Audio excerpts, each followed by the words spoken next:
జగిత్యాల జిల్లా కేంద్రంలో కళాకారుల ఆధ్వర్యంలో నిర్వహించిన బోనాల పండుగలో పాల్గొన్నారు. మాజీ మంత్రి, బీఆర్ఎస్ పార్టీ రాష్ట్ర ప్రధాన కార్యదర్శి జీవన్ రెడ్డి మాట్లాడుతూ జగిత్యాల జిల్లా కేంద్రంలో కళాకారులు అందరూ కూడా బోనాల ఉత్సవాల కార్యక్రమంలో పాల్గొని బోనం ఎత్తి రాష్ట్రం అంత సుభిక్షంగా ఉండాలి. ఏలినో ప్రమాద పరిస్థితిలో వర్షాలు అనుకూలించి కాలం కలిసి రావాలి. రైతాంగానికి మంచి పంటలు పండాలి. సమాజమంతా శాంతి సౌభాగ్యాలతోని కలకలలాడాలని ఆలోచనతోని ఆడబిడ్డలు అందరూ కూడా బోనం ఎత్తుకుని బోనాల పండుగ ఇంత ఘనంగా నిర్వహింపచేయడం అభినందనీయం. తెలంగాణ రాష్ట్ర ఏర్పాటు ఉద్యమంలో ఆనాడు కేసీఆర్ పిలుపు మేరకు ప్రధాన పాత్ర పోషించింది.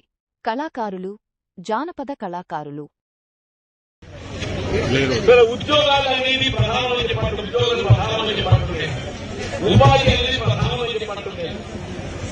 ఆ ఉద్యోగ ఉపాధి అవకాశాలు అందరికీ కల్పించబడమే ప్రభుత్వ రక్షణ ఉండాలని చెప్పని నేను ఏదైతుందో కోరుకుంటూ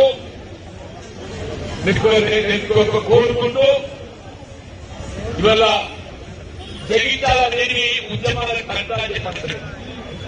జగిత్యాలకు ఏదైతుందో ఒక ప్రత్యేకత ఉన్నది. అలాంటి నక్సల్ ఉద్యమంలో కూడా ఏదైతుందో ముందు మాత్రం నుంచి జగిత్యాల ఉద్యమం కట్టాలని చెప్పారు. తెలంగాణ రాష్ట్ర ఏర్పాటు ఉద్యమంలో కూడా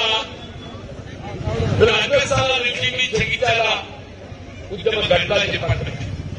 మళ్లీ జగిత్యాల ఏదైతుందో తీర్చిదిద్దే విధంగా కేసీఆర్ గారి యొక్క పిలుపు అన్నారు. తెలంగాణ రాష్ట్ర ఏర్పాటు ఉద్యమం బలోపేతం వరకు నిస్వార్థంగా చెప్పండి, నిస్వార్థంగా ముఖ్యంగా కళాకారులు స్వార్థంగా ఆ తెలంగాణ తెలుగు తల్లి, తెలంగాణ తల్లి ఆశీర్వదింతో మనం ముందుకు పోతుందని చెప్పని మన ఉద్యమానికి ఊతం కట్టడం, మళ్లీ వారి ఈ కార్యక్రమాన్ని చేపట్టడానికి ఏదైతుందో మా తల్లుడు ఆడపిల్లలందరూ కూడా చేపట్టింది. బోనాలు ఎత్తుకొని మిమ్మల్ని చూస్తుంటే మళ్ళీ ఏదైతుందో తెలంగాణ తల్లి చెప్పండి. బోనంతో మీరు ఏదైతుందో ఈ కార్యక్రమాలు చేపడుతుంటే స్వయంగా తెలంగాణ తల్లి ఎత్తుతో బోనం ఎత్తుకొని మరి కార్యక్రమాన్ని నిర్వహిస్తున్నట్టు తప్పకుండా మీ యొక్క కార్యక్రమాలే కాదమ్మా భవిష్యత్తులో ఉద్యమకారులుగా తెలంగాణ సాధన కృషికి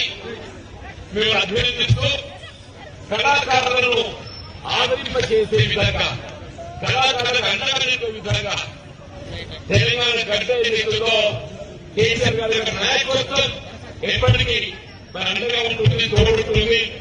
నేను కూడా ఒక సోదరుడిగా, ఒక మీ ఆప్తుడిగా ఏదైతుందో నేను మీకు అండగా ఉండడం జరుగుతుందని చెప్పండి.